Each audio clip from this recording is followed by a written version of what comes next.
I'm a former employee of the California Arts Council. I was there, I think, 28 years. Lucky to have been there for 28 years. And I went there as a member of a group called the Royal Chicano Air Force here in Sacramento. We went there as a couple of us to ask for the guidelines or how do we apply. We were just a group of artists working in Sacramento, and that would be about 1976, probably 77, and met with the deputy director at that time. And when we left, I never, there's no way I could have imagined working for the California Arts Council. I believe it was the second budget of the Arts Council, a $750,000 budget. A full year, it was $1.5 million, just exactly double. And the NEA grant was really important to us. It was a sizable grant because of the size of the state. That was all arts and education money. Not a penny spent in operations costs. It was all grant money that we passed through.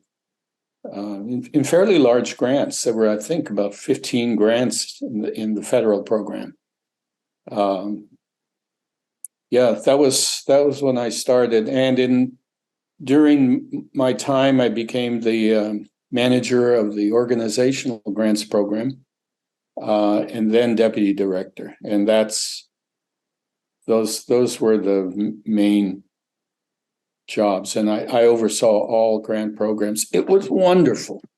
It was wonderful to be there at the beginning, and it was. I've said this many times. I think I might have said to you before. The job of a lifetime. I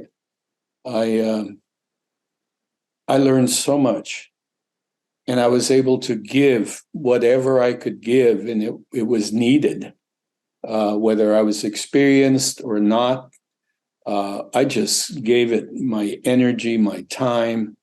I asked my family and my friends. I spent a lot of time at the office and travel. It was, I guess the word fulfilling makes some sense here. I was filled with what I experienced, the people I met, the people I worked with, the people I worked for, council members.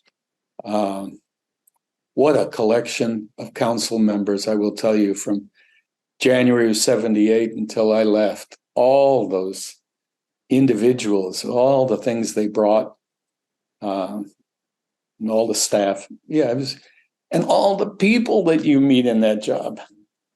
And so once we started really connecting with the field as a new agency, we had to go and meet people for the first time in parts of the state that the former California Arts Commission did not do or could not do or had a different purpose. I don't know, but it was never a large agency.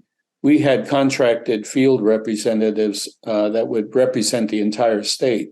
They went out and talked to the artists and to the culture providers around the state. And then we were the recipient of that contact. We then continued the contact with a growing field who made demands on us as well. So between the council who had a vision and made a demand that we do things, the legislature making a demand that we do things, and the field making demand that we do things, we were stretched, but we were more than motivated. We were charged by it all, the staff.